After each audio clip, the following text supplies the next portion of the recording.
They didn't even look up when I walked out. After 22 years of shaping every pivot, shielding every misstep, and steadying the ship through 3 market crashes, my final exit was met with the same energy you'd reserve for a janitor changing light bulbs. No applause, no thanks. Just the soft synthetic hush of ergonomic chairs shifting against carpet tiles as the board turned back to their screens. My name is Daniel Knox. I'm 62 years old, and until this morning, I was the Chief Strategy Officer of Meriton and Cole, a Fortune 500 firm that used to mean something. For over 2 decades, I ran point on every major initiative that kept this place from becoming obsolete. I negotiated our merger with Tramwell Systems in 2009. I rewrote our China entry plan in 2015. I survived 4 CEOs, 6 chairmen, and 100 corporate reorganizations. But none of that mattered today. Today belonged to Bryce Halden.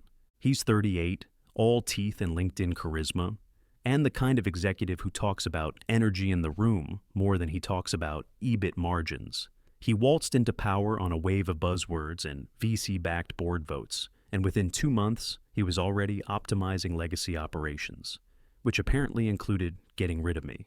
At the board meeting, he didn't even have the decency to hide his smirk. "You've done meaningful work, Daniel," he said, voice oozing calculated warmth.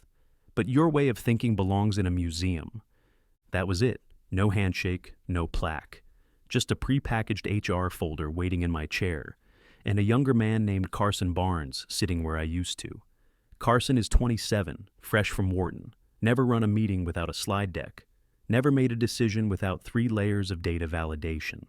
He wears suits that cost more than my first car and talks in loops: strategic synergy, forward momentum, experiential delivery.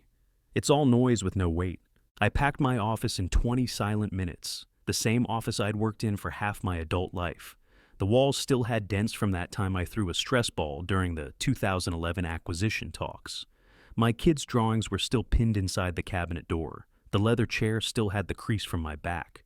I didn't take much, just the framed photo of my wife and I from our 25th anniversary, and an old brown notebook I kept in the back drawer. No farewell party, no thank you email. Just a few nods from the same men who used to call me at midnight, asking how to salvage a collapsing product launch. Funny how quickly reverence turns into convenience. The elevator ride down felt longer than it should have. I watched the numbers count backward, floor by floor, and I thought about how many times I'd ridden that same elevator up, chest tight with pressure, mind already mapping out contingency plans before the doors opened. Now I was a ghost, not fired technically. Retired with distinction. Corporate 4, you're in the way. Back home, I made coffee the old-fashioned way.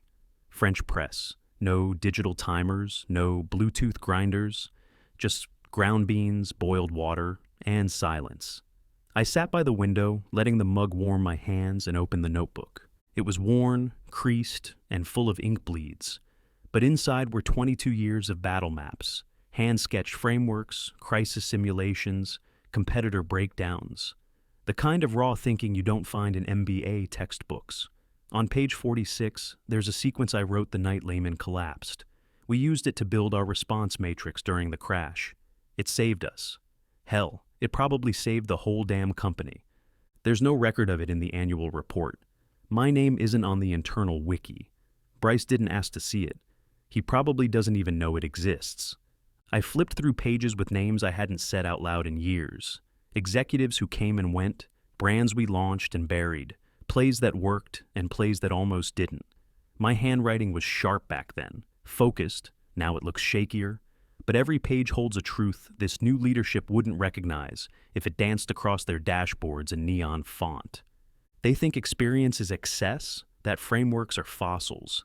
But I've seen what happens when people like Bryce chase speed over structure. It always looks genius until the storm comes. Still, I didn't call anyone, didn't post a think piece on LinkedIn, didn't leak a thing. I vanished, quietly, dignified, maybe even stupidly. Because what they took from me wasn't just a title, it was a sense of place, a chair I earned, a voice I trained not to tremble during hostile calls and hostile takeovers, and all of it gone, with a smirk and a sentence. Your thinking belongs in a museum. Maybe it does, But here's what they never consider about museums. They're full of artifacts that outlast the kings who buried them. 2 weeks after I walked out of Meriton and Cole, the silence still felt surgical. No calls from the board, no messages from Bryce, just an inbox slowly going cold and a phone that only lit up for spam. Then David called. He used to be my junior analyst, fresh out of undergrad with a nervous tic and a brain like a steel trap. I mentored him for 6 years, taught him how to think around corners, not just through them. He's COO of a mid-sized logistics firm now, one I helped restructure during their acquisition 2 years ago. He called under the pretense of checking in. "You doing okay?" he asked. I lied. "Yeah, I'm fine." He paused like he didn't buy it, but didn't push. "Doesn't feel right, what they did, just so you know. A lot of us saw it, we just weren't loud enough." I told him not to worry about it. That's the funny part. After 2 decades of being the voice in the room no one ignored, now I find myself downplaying my own erasure. Habit, I guess, or pride. After the call, I went to the garage, pulled out 2 old banker's boxes labeled Q3/Q4, Ops/Defense. My war logs. Not the polished reports, but the raw notes, the kind I wrote by hand during late nights and worse mornings. I laid them out on the dining room table, like a surgeon prepping for autopsy. In 2012, when a private equity firm tried to bleed us through a stealth proxy fight, I built the firewall in 48 hours. Page 74. I still remember writing it by lamplight with a sore shoulder and a splitting headache. It worked. In 2017, when our lead product flopped mid-launch and the board was 3 hours from firing the CEO, I ran a stopgap initiative using dormant R&D patents. Page 202. That bought us 6 quarters, saved 3,000 jobs. These pages aren't just paper, they're architecture, quiet frameworks no one ever saw because they weren't designed to be seen. But they held the weight, and now we've got Bryce preaching agile intuition to investor webinars, and Carson building 12 slide decks to define words like momentum. I've seen the transcripts, I've watched the footage. They're selling disruption like it's a religion, and everyone's too dazzled to ask where the foundation went. Sure, the stock's up, artificially. It's easy when you spin off the slow divisions and announce acquisitions that haven't cleared due diligence. Momentum's cheap when you don't price in gravity. The truth is, they don't know what they took when they removed me. Not just a title, not just memory. They took the stabilizer out of a system still pretending it can fly straight. I needed air, so I walked to the museum. It's not far. Just a few blocks from my place. It used to be where I took my sons on weekends, back when life felt smaller and more permanent. I walked through the stone arches into the cool, reverent quiet. No phones ringing, no jargon, just pieces of time laid bare. I wandered past a Roman bust missing its nose, an Egyptian ledger carved in limestone, a samurai's armor still gleaming under glass. All of it once considered vital, now considered interesting. I stopped in front of a tablet, a Mesopotamian strategy record, etched with game theory centuries before the word existed. It wasn't flashy, it wasn't interactive, but it was durable. I stood there for a while, hands in my coat pockets, breathing the dust and stillness. Some things are buried because they're obsolete, others because they threaten the wrong kings. That's when it hit me. I'm not mourning, I'm waiting, watching, measuring the depth of what they've dismantled. Because here's the thing, no one teaches in business school. It's not about being the loudest person in the room. It's about being the last one they need when the lights go out. The play Bryce is running, I've seen it before. Shiny promises, rapid swings. Short-term adrenaline passed off as vision. Eventually the debt catches up. The systems creak. And when it does, they'll look for a grown-up in the room. Only there won't be one left. I'm not coming back. That door's closed. But that doesn't mean I'm done. There's a difference. That night, I went back to the notebook. Not to reminisce, but to annotate. Page 311, my original write-up on Meriton's asset shielding. I added new notes in the margins. Red ink, I don't know why. Maybe just to mark the moment I stopped being quiet for the sake of staying forgotten. They don't know what they took, but they're going to feel it. Because relics don't rust. They wait. I picked the coffee shop because it was quiet, not trendy. No oat milk murals or Bluetooth speaker playlists. Just plain ceramic cups, a barista who didn't care about names, and booths with enough shadow to make a conversation feel off the record. Michelle arrived on time. No makeup, no pretense, just the same no-nonsense poise I remembered from the compliance briefings. She spotted me instantly, slid into the seat across from me, and didn't waste time with pleasantries. "You were right," she said, wrapping her hands around the cup. "It's unraveling." I didn't react, just leaned back and let her fill the silence. "Vendor costs are ballooning. Carson approved 3 contracts last month without review, all to a new consulting group based out of Boston. They're not on the preferred list. They weren't even vetted." "And legal?" I asked. "They flagged one of them, got overruled." She pulled a thumb drive from her coat pocket and slid it across the table under a napkin. Encrypted, emails, approval chains, forwarded spreadsheets, internal models, projections, even raw financials, all sent to a firm called Lightwell Strategies. I felt my jaw tighten. Lightwell?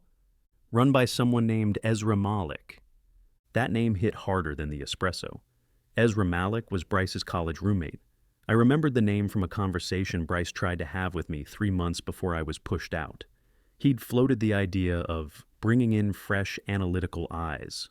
I shot it down without even blinking. I told him we had more than enough in-house intelligence, and outsourcing strategy would compromise internal security. He nodded politely at the time, smiled that fake sincere smile of his.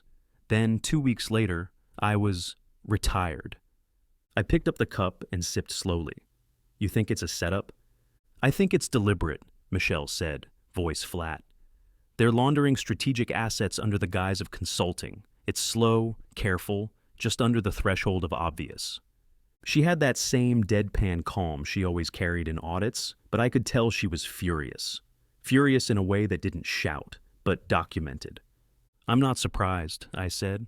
"He always wanted a shortcut, a way to own the upside without ever touching the gears." "So what do we do?" she asked. I looked at her for a long second. "We don't do anything, not yet." Michelle frowned. "Daniel, don't expose it. Not now. Document everything. Make it airtight. If you move too early, he'll bury it under spin. You know what he's like. He'll turn it into innovative decentralization and get another TechCrunch article written about his bold leadership." Her eyes narrowed. "And if it gets worse?" "It will. That's the point. Let it. We don't need to stop the fire. We just need to make sure we know who lit the match." She nodded slowly. Not out of agreement, but understanding. Bryce was riding high. The press loved him. The board adored him. Stock was still climbing on the back of a proposed acquisition that hadn't even been modeled properly. A flashy tech integration with a B2B app that had no real infrastructure, just buzz and a burn rate. But I'd seen this movie before, hype before homework. Bryce was gutting internal controls, pushing for flexibility in procurement, and preaching a gospel of speed over scrutiny. It would look brilliant until it didn't. And when it failed, it would fail loudly, all at once. What the market calls sudden. That's when I'd be ready. I left the coffee shop with the drive in my coat pocket, hands steady.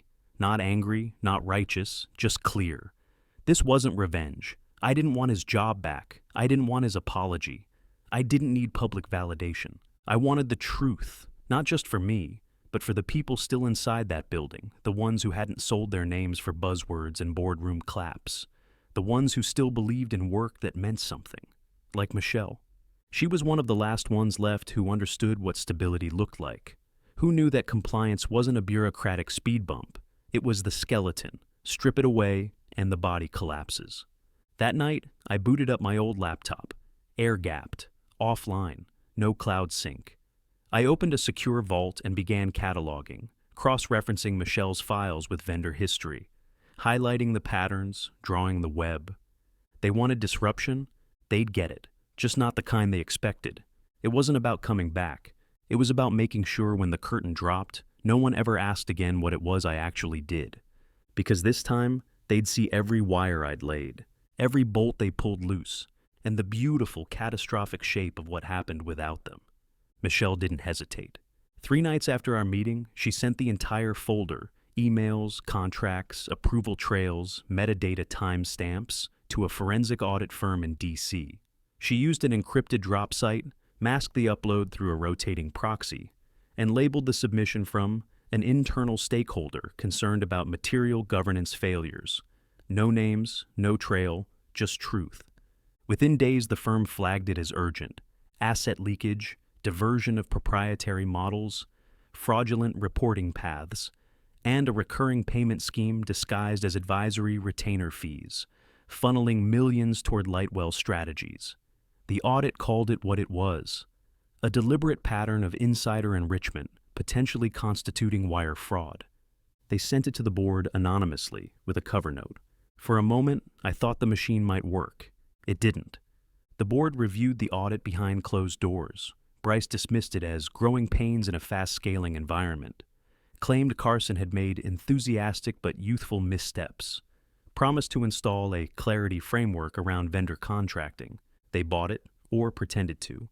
One member, a man named Landon Chase, offered tepid concern about optics, but ultimately waved it off. Same Landon? I once helped restructure personal debt behind the scenes when his divorce nearly tanked his portfolio. He forgot that favor the minute a rising stock price walked into the room. Carson, meanwhile, went on a press call meant to reassure investors. He stammered through a scripted statement, mispronounced fiduciary, and froze when asked about the audit. The market dipped 2 points overnight. It should have dropped more. Inside the company, panic started to whisper. Mid-level managers noticed compliance protocols vanishing. Longtime vendors were quietly replaced. Several team leads were reassigned without cause. The internal directory began to feel more like a revolving door. That's when I stopped waiting. I didn't reach out to current employees. Too risky. Too visible. Instead, I reactivated the people outside the walls. The ones Bryce and Carson didn't even know were still paying attention. I called Jonathan Rowe first, former procurement lead at Bexley Systems. I saved his margins a decade ago by renegotiating a supplier chokehold that would have bled them out. He owed me, and he still handled contracts for one of Meriton's global suppliers. He confirmed delays, unpaid balances, and shifting cost centers. "It's messy," he said. "Feels like someone's juggling line items to hide burn." Next, I reached out to Deborah Lynn, managing partner at Lynn and March Capital. I once walked her through a war room simulation during a market crash that saved her $70 million. She remembered. "You calling for gossip or something more real?" she asked. "More real," I said, "and this time it ends in ink." The piece I needed last was quiet leverage, a board member I could move without force. I found him in Walter Mead, 74, semi-retired, grandfatherly on the surface. But under the cardigan was steel. I helped him avoid bankruptcy 15 years ago during an offshore licensing disaster. Now, he was sitting silent on Bryce's board. I sent Walter the dossier, not the audit file, my own. I showed him the vendor shifts, the hidden contracts, the timeline of internal silencing. I included Michelle's redacted metadata crosswalk and a report I commissioned myself, a quiet financial trajectory based on Bryce's current path. It ended in collapse by Q3 next year. Walter called the next morning. His voice didn't tremble. "I'm listening," he said. "That's all I needed?" The final call was to Monarch Equity Partners. 10 years ago, I advised them on a hostile bid for an aerospace firm. I helped them structure the leverage and regulatory cover to avoid triggering defense oversight. That firm now sits on the New York Stock Exchange. Monarch made a fortune. I asked for an off-the-books conversation. We met in a townhouse in Georgetown. No records, no advisors. They were already circling Meriton, watching the instability, reading between the quarterly lines. "What are you offering?" one of the partners asked. "Leverage, intel, predictive collapse windows, and a risk map with clean acquisition paths." I laid out the new playbook, data-backed, surgically built. They didn't ask why I was doing it. They just listened. "If we move," they said, "we'll need Bryce out." "I know." "And who do you want in?" "No one," I said. "I'm not here to inherit the throne, just to make sure it doesn't go to the court jester." We shook hands. That night, I sat alone in my study, staring at the chessboard I hadn't touched in years. I set up the pieces, moved the rook forward 2 squares, then the queen, then the knight. The board was set. The king hadn't noticed. But he would. The emergency board meeting was scheduled for 9 a.m., but I know Bryce well enough to bet he arrived at 8:45, tie perfect, hair smugly styled, probably rehearsing charm into the mirror of the executive washroom. He'd be expecting a speed bump, maybe a mild scolding, Nothing he couldn't neutralize with a few well-placed buzzwords and a performance chart on slide 6. But the first thing he saw when he walked in wasn't the usual safe circle of nodding heads. It was a new chair at the table, occupied. The man sitting in it didn't wear a company pin or carry a laptop. He wore a charcoal suit, handmade, and a look that said, "We're not here for a conversation. We're here for closure."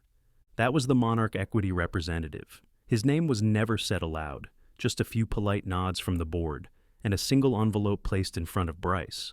Inside was a full buyout offer, fair market value, all cash, no messy staggered acquisition, clean, efficient, immediate, conditional. Bryce Halden would step down. Carson Barnes would be removed from any operational authority. The acquisition team would assume transitional control until new leadership could be vetted and installed. There was a silence I wish I could have seen, a stillness I could feel even from across town. Bryce opened his mouth, likely to object, to spin, to protest. But then the Monarch rep opened a second folder. The analytics, forecasts, risk exposure, revenue model decay. Every red flag I'd mapped months ago, backed by independent verification. Pages of projections Bryce never thought anyone could see, because he never thought anyone could do the math in silence. It was airtight. He tried to fight. He pivoted. He blamed legacy friction, hinted at sabotage, even raised his voice once. But Walter Meade shut it down with a single sentence. "Bryce, there's nothing left to defend but your dignity. I suggest you keep that." By 10:12 a.m., it was done. Bryce Halden was stepping down due to personal health considerations. Carson was not mentioned in the internal memo. No farewell, no transition plan. He simply disappeared. By noon, the press release hit every major wire. Marathon and Coal welcome strategic buyout, positions for scalable, sustainable growth. I watched it unfold from my study. I didn't return to the office. I didn't want a parade. I didn't even want a meeting. When the board reached out with a formal invitation to rejoin in an advisory capacity, I declined. I did agree to one thing, mentoring the next strategist, a young woman named Rima I'd heard about years ago, brilliant, overlooked, practical. They asked if I had conditions. "Just one," I said. "No slides, just sense."